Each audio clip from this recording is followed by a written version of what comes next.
सभी को नमस्ते। आज के इस लेक्चर में आपका स्वागत है।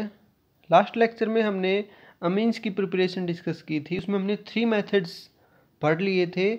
आज हम फर्दर 2 मेथड और पढ़ेंगे कि अमीन्स कैसे कैसे प्रिपेयर किए जा सकते हैं।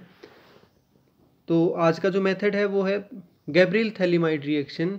Gabriel phthalimide reaction German chemist Gabriel के नाम से है। दूसरी चीज़, इस रिएक्शन में पोटेशियम थैलीमाइड का यूज होता है, इसलिए इस रिएक्शन को हमने गैब्रियल थैलीमाइड बोला है। इस रिएक्शन में होता क्या, बेसिकली प्राइमरी अल्काइल हैलाइड को प्राइमरी अमीन में कन्वर्ट किया जाता है। ध्यान रहे ये चीज़ कि प्राइमरी अल्काइल हैलाइड को प्राइमरी अमीन में कन्वर्ट करता है गैब्रियल थैलीमाइड रिएक्शन। अब इस रिएक्शन को समझने से पहले हमें ये पता होना चाहिए कि थैलीमाइड क्या होता है, और थैलीमाइड समझने से पहले हमें थैलिक एसिड और थैलिक एनहाइड्राइड को समझना पड़ेगा। तो देखिए, थैलिक एसिड क्या होता है, बेंजीन रिंग के ऊपर एडजेसेंट पोजीशन पे 2 COH ग्रुप जुड़े हों, ये हो गया थैलिक एसिड। इसमें से अगर एक वाटर मॉलिक्यूल निकाल देंगे तो ये बन जाएगा थैलिक एनहाइड्राइड। अब इस थैलिक एनहाइड्राइड में अगर हम अमोनिया ऐड करें, इसको हम ऐसे रिप्रेजेंट कर सकते हैं, तो अमोनिया की 2 हाइड्रोजन्स और अनहाइड्राइड की एक ऑक्सीजन, ये वाटर बन के बाहर निकल जाएंगे। इस ऑक्सीजन की जगह, अनहाइड्राइड की ऑक्सीजन की जगह NH आ जाएगा। This is phthalimide. तो थैलीमाइड को हम कह सकते हैं कि थैलिक एनहाइड्राइड का इमीन डेरिवेटिव है थैलीमाइड। तो आइए अब हम रिएक्शन पढ़ते हैं कि गैब्रियल थैलीमाइड रिएक्शन है क्या। अभी हमने देखा कि जो थैलीमाइड है, उस थैलीमाइड में नाइट्रोजन के ऊपर एक हाइड्रोजन जुड़ा हुआ है। अब नाइट्रोजन क्या है, स्ट्रोंगली इलेक्ट्रोनेगेटिव होता है। साथ में इस नाइट्रोजन के ऊपर 2 कार्बोनिल ग्रुप जुड़े हुए हैं, वो भी इलेक्ट्रॉन विड्रॉइंग होते हैं।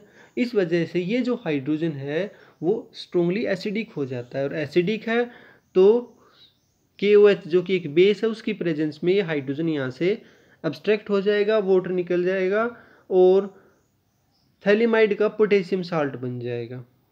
हाइड्रोजन H पॉजिटिव के रूप में बाहर गया तो नाइट्रोजन पे माइनस चार्ज आ गया, KOH के अंदर से पोटेशियम पॉजिटिव इसके साथ आ गया, पोटेशियम थैलीमाइड।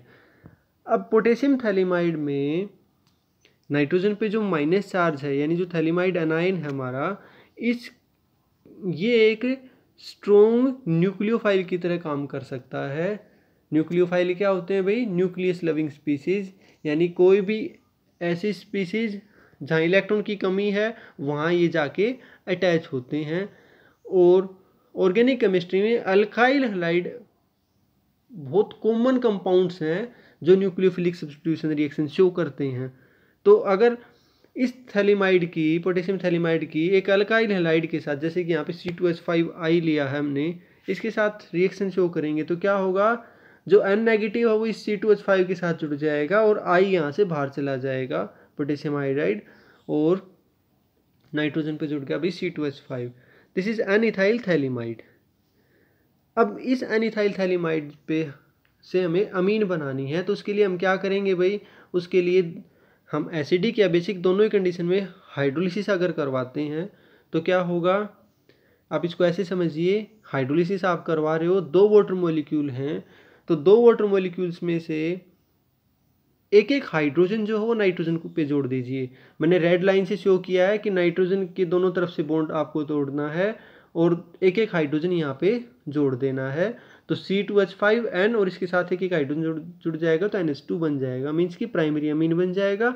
और वाटर के जो H एक एक हाइड्रोजन हटाने के बाद जो एक एक OH बचे वो इस बेंजीन रिंग के C डबल बॉन्डों के साथ लगा दीजिए, तो थैलिक एसिड बन जाएगा और साथ में प्राइमरी अमीन आपकी प्रिपेयर हो जाएगी। बहुत इंपॉर्टेंट रिएक्शन है, काफ़ी बार पेपर में पूछी जाती है। ध्यान रहे, प्राइमरी अल्काइल हैलाइड को प्राइमरी अमीन में कन्वर्ट किया हमने गैब्रियल थैलीमाइड रिएक्शन में। अब जो हमने एन-इथाइल थैलीमाइड या एन-अल्काइल थैलीमाइड जो भी हम बनाते हैं उसको अमीन में कन्वर्ट करने का एक और भी तरीका है, और वो है यूजिंग हाइड्राजीन। हाइड्राजीन क्या होता है भाई, 2 नाइट्रोजन आपस में जुड़े होते हैं और दोनों पे 2 हाइड्रोजन लगे होते हैं, दिस इज हाइड्राजीन। तो इसमें क्या होगा, अगेन वही सेम तरीके से आपको क्लीवेज करवानी है दोनों तरफ नाइट्रोजन के, जैसे पिछले स्लाइड में मैंने शो किया था आपको। और जो हाइड्रोजन है उसमें से एक एक हाइड्रोजन हमने निकाल के RN के साथ जोड़ देनी है, वो बन जाएगा हमारा RNH2 और NH जो है इन दोनों कार्बोनिल ग्रुप के बीच में जुड़ जाएगा। तो इस तरीके से भी हम अनअल्काइल थैलिमाइड को अमीन में कन्वर्ट कर सकते हैं। अब क्वेश्चन है कि गैब्रियल थैलिमाइड सिंथेसिस का यूज़ करके आप बेंजाइल अमीन या ग्लाइसिन कैसे प्रिपेयर कर सकते हैं। तो आप अपना दिमाग इस्तेमाल कीजिए, अगर आपको डाउट आता है तो आप क्लास में पूछ सकते हैं मेरे से। इंपॉर्टेंट क्वेश्चन है, पेपर में पूछा जा सकता है इस तरीके से भी। एक क्वेश्चन और है कि क्या हम एनिलीन भी प्रिपेयर कर सकते हैं यूजिंग गैब्रियल थैलिमाइड रिएक्शन। तो एनिलीन प्रिपेयर करने के लिए हमें क्या यूज़ करना पड़ेगा भाई। देखिए हमने क्या किया था, अगर आपको ध्यान हो गैब्रियल थैलिमाइड रिएक्शन में हमने अल्काइल हैलाइड का इस्तेमाल किया। अब हमें अगर एनिलीन प्रिपेयर करना है तो हमें अराइल हैलाइड का इस्तेमाल करना पड़ेगा। अब अल्काइल हैलाइड तो easily nucleophilic substitution reaction show करते हैं, but aryl halides nucleophilic substitution reaction easily show नहीं करते। तो एनिलीन प्रिपेयर करने के लिए जब हम क्लोरोबेंजीन का यूज़ करेंगे तो chlorobenzene nucleophilic substitution reaction show नहीं करता due to double bond character. Chlorine और कार्बन के बीच में पार्शियल डबल बॉन्ड करेक्टर हो जाता है भाई, ये आप 11th 12th क्लास में भी पढ़ चुके हैं उन चीज़ों को। तो इसलिए एनिलीन इस रिएक्शन से हम प्रिपेयर नहीं कर सकते, ये भी इम्पोर्टेंट क्वेश्चन है। नेक्स्ट मेथड है भाई, ये भी इम्पोर्टेंट है, Hofmann degradation of primary amines, और नेम रिएक्शन है ये होफमैन ब्रोमोमाइड रिएक्शन। होफमैन तो यहाँ पे क्या है, केमिस्ट का नाम हो गया, जर्मन केमिस्ट थे ऑगस्ट विल्हेम वॉन होफमैन। और क्योंकि इस रिएक्शन में कंपाउंड बनेगा अनब्रोमोमाइड, इसलिए नाम के अंदर होफमैन ब्रोमोमाइड है। साथ में होफमैन ब्रोमोमाइड डिग्रेड का मतलब होता है भाई कम हो जाना। तो इस रिएक्शन में हम देखेंगे कि एक कार्बन जो वो कम हो जाता है, इसीलिए डिग्रेडेशन नेम है। तो इसमें क्या होता है होफमैन डिग्रेडेशन रिएक्शन में, एक अमाइड को प्राइमरी अमीन में कन्वर्ट किया जाता है। तो आइए देखते हैं, ये अमाइड लिया प्राइमरी अमाइड, इस प्राइमरी अमाइड को हम किसके साथ रिएक्ट करवाएंगे, क्लोरीन या ब्रोमीन और साथ में पोटेशियम हाइड्रोक्साइड। तो क्या होता है भाई, आप इसको डायरेक्ट ऐसे समझ, मैंने अलग अलग कलर से शो किया हुआ, R और NH2 इनको अलग कलर से शो किया हुआ और कार्बोनिल ग्रुप को अलग कलर से शो किया हुआ है। आप सिंपली क्या समझे इस चीज़ को कि कार्बोनिल ग्रुप को बीच में से हटा देना है और R और NH2 को जोड़ देना है, प्राइमरी अमीन बन गया। अब और क्या क्या निकलेगा अभी साथ में, पोटेशियम ब्रोमाइड निकलेगा, पोटेशियम कार्बोनेट और वाटर। अब देखिए ब्रोमीन कितने हैं रिएक्टेंट में 2, तो पोटेशियम ब्रोमाइड कितने बन गए 2, ठीक है। इसके बाद पोटेशियम, जो हमारे पोटेशियम राइट साइड में आप देखेंगे कितने हैं, 2 तो KBr के अंदर है और 2 पोटेशियम कार्बोनेट, टोटल हो गए 4। तो इसलिए हमने लेफ्ट साइड में QH के साथ 4 लगा दिया है। और अब हाइड्रोजन कितने हो गए भाई यहाँ पे 4, और ऑक्सीजन भी कितने हो गए हैं 4। इन 4 में से अगर आप ध्यान से देखें तो सॉरी लेफ्ट साइड में टोटल ऑक्सीजन काउंट करेंगे, एक तो किसी में भी कार्बोनिल ग्रुप में है और 4 है QH के अंदर, 5 हो गई। तो हमने वाटर के साथ यहाँ पे 2 लगा दिया राइट साइड में, तो इससे क्या हो गया हाइड्रोजन 4 हो गई हमारी, ऑक्सीजन 2 इसके अंदर और 3 पोटेशियम कार्बोनेट में। तो इस तरीके से रिएक्शन बैलेंस हो गई है। तो ये है भाई हमारी होफमैन ब्रोमोमाइड रिएक्शन, जिसमें कार्बोनिल ग्रुप पूरा का पूरा एलिमिनेट हो गया है और प्राइमरी अमीन की फॉर्मेशन हो गई है। यहाँ पे R जो ग्रुप है वो अल्काइल या अराइल कोई भी हो सकता है। एक एग्जांपल देख लेते हैं, नीचे देखिए प्रोपियोनामाइड है, ब्रोमीन और QH के साथ जब रिएक्शन करवाई इट कन्वर्टेड इनटू इथाइल अमीन। तो यहाँ आप देख सकते हैं कि ज़्यादा कार्बन से कम कार्बन का प्रोडक्ट बन रहा है। अब क्वेश्चन है पेपर में आ जाए कि how will you prepare aniline from benzamide. अब यहाँ पे तो क्योंकि स्ट्रक्चर लिखे हुए हैं तो हो सकता है आपको दिमाग में आ जाए कि हाँ हमने होफमैन ब्रोमोमाइड रिएक्शन लगानी है, क्योंकि कार्बोनिल ग्रुप हो एज इट इज एलिमिनेट हो जाता है होफमैन ब्रोमोमाइड रिएक्शन में। बट अगर स्ट्रक्चर नहीं लिखे हो तो हो सकता है ये चीज़ ध्यान में ना आए, तो इसलिए स्ट्रक्चर को ध्यान रखना बहुत ज़रूरी है। तो बेंजामाइड को एनिलीन में कन्वर्ट करना है तो अगेन हम क्या यूज़ करेंगे भाई, होफमैन ब्रोमोमाइड रिएक्शन यूज़ करेंगे, तो बेंजामाइड जो हो एनिलीन में कन्वर्ट हो जाएगा। अब इसका मैकेनिज्म है, 2 तरीके का मैकेनिज्म हम आपको बताएंगे। पहला जो मैकेनिज्म है, अगर आप वो भी लिखाएंगे एग्जाम में तो सफिशियंट है, बट अंडरस्टैंडिंग के लिए मैं दो मैकेनिज्म आपको बताऊंगा। तो पहला मैकेनिज्म पढ़ते हैं, आइए। सबसे पहले क्या होता है, जो ब्रोमीन होता है, हमने Br2 यूज़ किया इस रिएक्शन में, वो पोटेशियम हाइड्रोक्साइड यानी कि अल्कली जो यूज़ किया उसके साथ रिएक्ट करेगा और एक आयन बनाएगा। उस आयन को बोलते हैं हम हाइपोब्रोमाइट आयन, Bro-। ये बहुत काम की चीज़ है Bro-, यही हमारी रिएक्शन को आगे स्टार्ट करेगा। तो आइए देखते हैं कैसे स्टार्ट करेगा। पहला स्टेप है, इसमें क्या होगा, एन-ब्रोमोमाइड की प्रिपरेशन होगी, फॉर्मेशन होगी। कैसे, प्राइमरी अमाइड लिया हमने, उसके ऊपर किसका अटैक करवाएंगे भाई हम, हाइपोब्रोमाइट आयन का। ये हाइपोब्रोमाइट आयन क्या करेगा, ये अमाइड की एक हाइड्रोजन के ऊपर अटैक करेगा। तो यहाँ से क्या बन जाएगा भाई, BrOH, ऑक्सीजन के साथ ही हाइड्रोजन जुड़ जाएगा, और ये इलेक्ट्रॉन जो नाइट्रोजन हाइड्रोजन बॉन्ड के इलेक्ट्रॉन नाइट्रोजन पे शिफ्ट हो जाएंगे। तो नाइट्रोजन पे कैसा चार्ज आ जाएगा, माइनस चार्ज आ जाएगा, और BrOH निकल गया बाहर। अगले स्टेप में क्या होगा, अगले स्टेप में जो BrOH हमारा बना था वो इस नाइट्रोजन वाले एनाइन के ऊपर अटैक करेगा। अब इस रिएक्शन में आप देख सकते हैं कि ब्रोमीन कम इलेक्ट्रोनेगेटिव है, OH में ऑक्सीजन जो ज़्यादा इलेक्ट्रोनेगेटिव, तो उस पर स्लाइट नेगेटिव चार्ज रहेगा, ब्रोमीन पे स्लाइट पॉजिटिव चार्ज रहेगा। तो क्या होगा, नाइट्रोजन जो है उस पर माइनस चार्ज है, वो स्लाइट पॉजिटिव चार्ज ब्रोमीन के ऊपर अटैक करेगा। तो ब्रोमीन इसके साथ जुड़ जाएगा और OH इलेक्ट्रॉन लेके OH- के रूप में बाहर चला जाएगा। तो नाइट्रोजन पे क्या जुड़ गया भाई, ब्रोमीन। तो एन ब्रोमो अमाइड, क्योंकि अमाइड था ये, अमाइड में नाइट्रोजन पे ब्रोमीन जुड़ गया, this is an bromo amide. इसी कंपाउंड की वजह से इस रिएक्शन का नाम है ब्रोमामाइड, होफमैन ब्रोमामाइड। तो ये है वो एन ब्रोमामाइड। अगले स्टेप में क्या होगा भाई, नेक्स्ट स्टेप में जो एन ब्रोमोमाइड बना है उसके ऊपर एक OH आयन अटैक करेगा। ये OH आयन यहाँ से क्या करेगा, अगेन ये इस नाइट्रोजन के ऊपर जुड़ी हुई हाइड्रोजन पे अटैक करेगा। तो ये इलेक्ट्रॉन्स नाइट्रोजन हाइड्रोजन बॉन्ड के वो नाइट्रोजन पे शिफ्ट हो जाएंगे, नाइट्रोजन पे माइनस चार्ज आ जाएगा, OH- और वो हाइड्रोजन मिलके बन जाएगा वाटर। ठीक है। नेक्स्ट स्टेप में क्या होगा, नेक्स्ट स्टेप में ब्रोमीन जो है यहाँ से बाहर जाएगा। ब्रोमीन जब यहाँ से बाहर जाएगा तो इलेक्ट्रॉन लेके जाएगा, इलेक्ट्रॉन लेके जाएगा तो नाइट्रोजन का माइनस चार्ज खत्म हो जाएगा। ये कंपाउंड बन गया भाई एसाइल नाइट्रीन।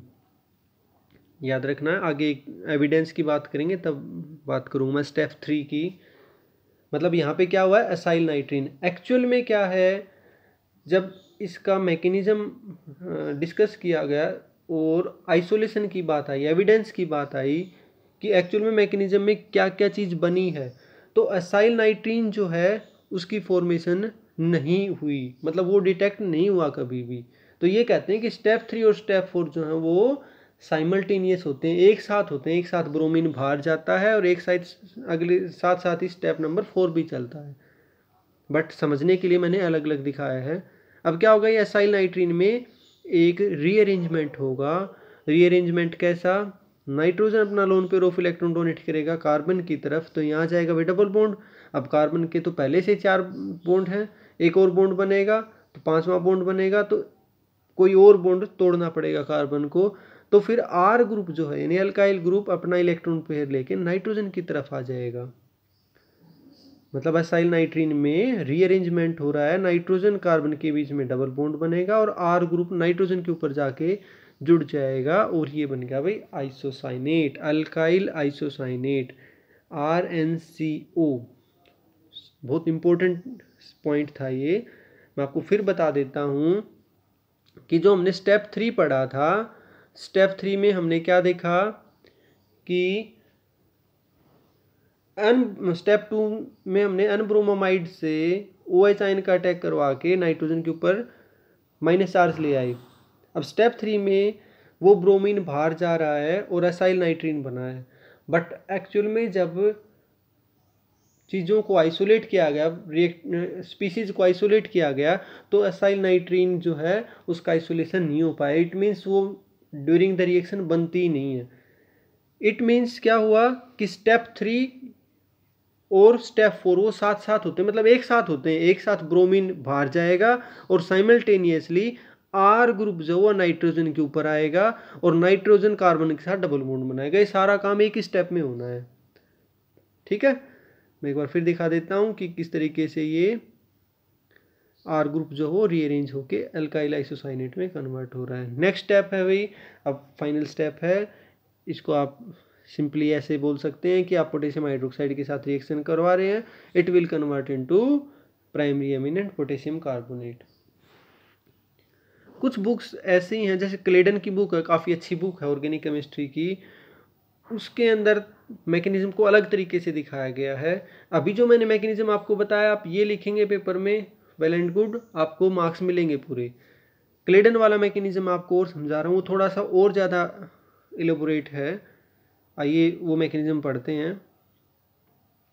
पहला स्टेप वही है, formation of an bromide, but वहाँ पे हमने हाइपोब्रोमाइड का अटैक शो किया था, यहाँ हम हाइड्रोक्साइड आयन का अटैक करवा के हाइड्रोजन निकाल रहे हैं। पहला डिफरेंस तो यहीं आ गया। ठीक है, उसके बाद क्या हुआ, ब्रोमीन के साथ जब इसकी रिएक्शन होगी तो एक ब्रोमीन जो है वो इसके ऊपर जुड़ जाएगा और एक Br माइनस यहाँ से बाहर चला जाएगा। तो इस तरीके से अनब्रोमाइड बना है। तो डिफरेंस समझ आ गया। वहाँ पे हमने शुरुआत की थी हाइपोब्रोमाइड आयन से, यहाँ शुरुआत हो रही है हाइड्रोक्साइड आयन से। अगले स्टेप में क्या हो रहा है, स्टेप 2 में एनब्रोमाइड जो है उसके ऊपर हाइड्रोक्साइड आयन अटैक करेगा, एक हाइड्रोजन यहाँ से बाहर निकालेगा, तो नाइट्रोजन हाइड्रोजन बॉन्ड के इलेक्ट्रॉन नाइट्रोजन पे शिफ्ट हो जाएंगे, तो इससे इसके ऊपर कैसा चार्ज आ जाएगा भाई, नेगेटिव चार्ज। और अगले स्टेप में ब्रोमीन यहाँ से बाहर जाएगा। ये बिल्कुल वही स्टेप है जो हमने पिछले मैकेनिज्म में पढ़ा था, एसाइल नाइट्रीन। बट फिर बता रहा हूँ कि एसाइल नाइट्रीन एक्चुअल में आइसोलेट नहीं हो पाया है। तो ये कहते हैं कि स्टेप 3 और 4 यानी एसाइल नाइट्रीन का बनना और साथ में आर ग्रुप का रीअरेंज होना नाइट्रोजन पे, एक साथ होते हैं। नेक्स्ट स्टेप एसाइल नाइट्रीन, एसाइल नाइट्रीन के बाद आर ग्रुप जो है वो रीअरेंज होके नाइट्रोजन पे चला गया, there is formation of alkyl isocyanate. अब जो अल्काइल आइसोसाइनेट है, हमने लास्ट मैकेनिज्म में क्या किया, सीधा QH के साथ रिएक्शन दिखाई और RnH2 बना दिया। बट एक्चुअल में ये थोड़ा सा लेंथी प्रोसेस होता है कि अल्काइल आइसोसाइनेट अमीन में कैसे कन्वर्ट होगा, तो बीच में कार्बामिक एसिड की फॉर्मेशन होती है। आइए एक बार फटाफट देख लेते हैं। This is alkyl isocyanate. इसके अंदर जब हम वाटर का एडिशन शो करेंगे, मीन्स के हाइड्रोलिसिस हम करवा रहे हैं, तो कार्बन जो है वो स्लाइटली पॉजिटिव होगा क्योंकि उस पर नाइट्रोजन ऑक्सीजन 2 इलेक्ट्रोनेगेटिव एटम जुड़े हुए हैं। तो वाटर जो है वो इसके ऊपर आके अटैच हो जाएगा, इलेक्ट्रॉन पेयर शिफ्ट हो गया ऑक्सीजन की तरफ, तो ऑक्सीजन पे आ गया माइनस चार्ज और जिस वाटर ने इलेक्ट्रॉन पेयर डोनेट किया है उस ऑक्सीजन पे आ गया पॉजिटिव चार्ज। अगले स्टेप में फिर से एक वाटर मॉलिक्यूल का एडिशन हमने शो करना है। वो वाटर मॉलिक्यूल क्या करेगा, पॉजिटिवली चार्ज ऑक्सीजन के ऊपर जो हाइड्रोजन जुड़ा हो उसको वहाँ से निकालेगा, तो वो खुद बन जाएगा H3O पॉजिटिव यानी कि हाइड्रोनियम आयन, और ये मॉलिक्यूल जो है इसमें ऑक्सीजन का पॉजिटिव चार्ज खत्म हो गया भाई। Got it. अगले स्टेप में फर्दर क्या होगा, अब हाइड्रोनियम आयन क्या करेगा, फर्दर हाइड्रोनियम आयन से जो मॉलिक्यूल हमारा जो ये इंटरमीडिएट बना है जिसमें ऑक्सीजन पे माइनस चार्ज है, ये ऑक्सीजन इलेक्ट्रॉन पेयर डोनेट करेगा कार्बन की तरफ, तो नाइट्रोजन अपना इलेक्ट्रॉन पेयर डोनेट करके हाइड्रोनियम आयन से हाइड्रोजन निकालेगा, तो नाइट्रोजन के ऊपर अब क्या जुड़ जाएगी, एक हाइड्रोजन जुड़ जाएगी, ऑक्सीजन का नेगेटिव चार्ज खत्म हो गया, कार्बन ऑक्सीजन के बीच में डबल बॉन्ड बन गया। This is known as carbamic acid. तो एसिड जो होते हैं ना COOH, तो यहाँ पे देख सकते हो आप C डबल बॉन्ड O और उस पर OH जुड़ा हुआ है COH, और अमीन का एसिड है तो कार्बामिक एसिड, इसको आप ऐसे याद रख सकते हो। मीन्स कि कार्बामिक एसिड की फॉर्मेशन होती है आइसोसाइनेट से जब अमीन में कन्वर्जन होता है, तो कार्बामिक एसिड। और यहाँ फर्दर एक चीज़ और है कि ये भी क्या होता है, दो कार्बामिक एसिड के मॉलिक्यूल वो आपस में फिर रिएक्ट करते हैं। कार्बामिक एसिड का एक मॉलिक्यूल दूसरे कार्बामिक एसिड से प्रोटॉन एब्स्ट्रैक्ट करता है, तो देखो क्या बनेगा, जिसने प्रोटॉन, जिस नाइट्रोजन पे प्रोटॉन जुड़ा उस पर तो पॉजिटिव चार्ज आएगा, और दूसरे मॉलिक्यूल में से ऑक्सीजन से हाइड्रोजन गया तो उस पर आ जाएगा माइनस चार्ज। फर्दर अगले स्टेप में क्या होगा,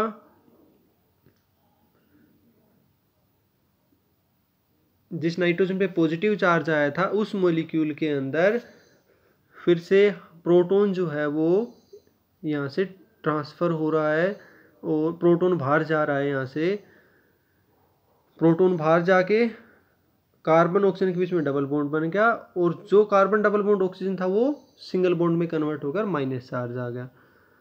अब देखिए यहाँ पे हमें क्या करना है, इस मॉलिक्यूल से हमें CO2 बाहर निकालना है। CO2 बाहर कैसे निकलेगा, ऑक्सीजन नेगेटिव अपना इलेक्ट्रॉन पेयर डोनेट करे कार्बन को तो C double bond O double bond O बन जाएगा और ये जो इलेक्ट्रॉन है कार्बन नाइट्रोजन के बीच के, ये इलेक्ट्रॉन नाइट्रोजन की तरफ शिफ्ट हो जाएंगे तो RnH2 बन जाएगा प्लस में CO2। इस तरीके से प्राइमरी अमीन बन गया और carbon dioxide molecule.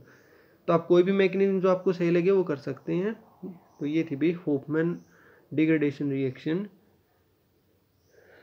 I hope आपको अच्छे से समझ आया है। Okay, thank you.